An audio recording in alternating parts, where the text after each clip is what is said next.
when people turn hard work into a virtue, they forget that hard work is actually not in and of itself a morally worthy end. It's a means to an end. I disagree with that. Really? Yeah. Okay, wait, so let's talk about this. Reading your book, I was like, oh yeah, I'm a Puritan. I am a child of the Puritan. I mean, your ethic, Protestant revolution, like you've internalized the Protestant work ethic. 100%. I think I did too for a long time, and I still subscribe to parts of it. Like I'm a Give me the parts you hate about it. Yeah, I mean, well, look, okay, so let me do the double-edged sword. I'm a beneficiary and maybe also a victim of learned industriousness. The idea that you get rewarded over and over again for effort, which is what Carol Dweck and other growth mindset researchers have long encouraged. And then at some point, effort itself starts to take on secondary reward properties. And the feeling of hard work itself is satisfying. I have felt that since at least I was a teenager, maybe even earlier, and it's propelled a lot of the growth that I've achieved. At the same time, like sometimes I work hard at something because, I internalized a goal of somebody else's, and then I realize this doesn't benefit anyone, and I don't enjoy it. And so if I'm not working hard on something that I think is worthwhile, why am I investing my hard work there? And that's the part I would question. Do you object to that? So I've long thought of it in the following way. I'm always trying to figure out what has evolution optimized us for. So evolution only has two levers, pleasure and pain. And with those two very blunt instruments, it creates an incredible diversity of behavior. And I have a feeling that the following statement is evolutionarily accurate, though I don't have hard science to back this up. But when I think about fulfillment being the closest thing to the ideal state that I can steer people towards.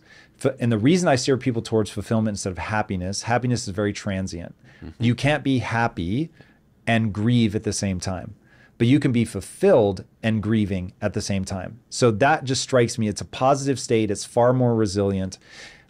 So I started thinking, okay, what is fulfillment? What is it born of? I think it's the following, though. If somebody has a better definition, I'm here for it. You must work hard to gain a set of skills that you care about for whatever intrinsic reason that allow you to serve not only yourself, but others. I think those are all evolutionary levers that nature had to incentivize.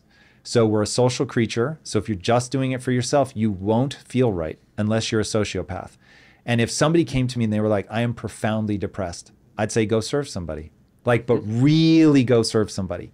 And I think barring a catastrophic inability to create serotonin or whatever, I don't think you can meaningfully serve others and be depressed. It's a gut instinct. I have not run any tests, but that seems pretty relevant. And then the work hard part to me is evolution. From an evolutionary standpoint, life was hyper dangerous and very difficult. And if you weren't courageous and willing to work hard, then you were going to starve to death effectively. And so that feels like the right cocktail of, if you align yourself with those things, you'll just feel better. So interesting. Okay, so I have thoughts and questions. Let's start on the serving others question for a second. So on the one hand, I'm in agreement with you that actually, empirically, if you look at the effect sizes, on average, helping other people is about as good for reducing depression and anxiety as taking the best known antidepressants and anti-anxiety medications on the market. I'm surprised it's not bigger. It might be. I think part of the problem is it's hard to quantify and compare. Sure. So, how many hours of service or generosity do we equate to a given dose? Milligrams of an antidepressant. You would know more about that than I would, but I don't know how to do it from a behavior perspective. But and this is not to say, by the way, that I think helping others is a substitute for medication or for therapy. It's just to say it has a really powerful effect.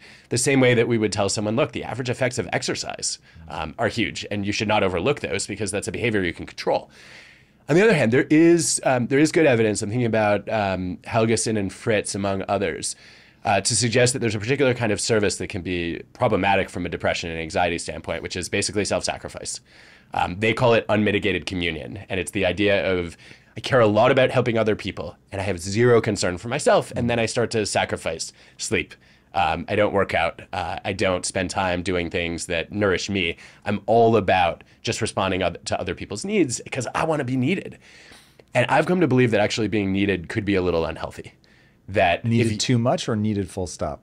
I think that I have a problem with the idea of being needed, that someone else is fully dependent on me.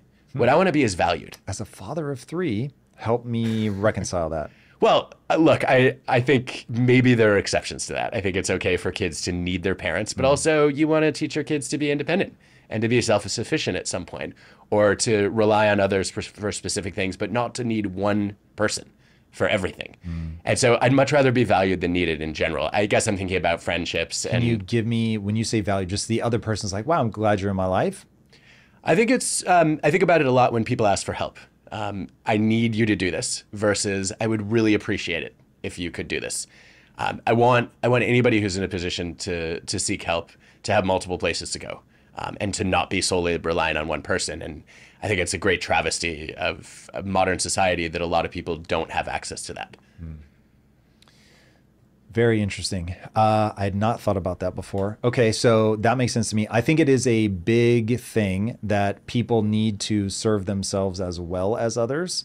That's why I think it's really important that whatever you're working hard at is something that, for whatever reason, that you don't need to justify to people. You're just into that thing.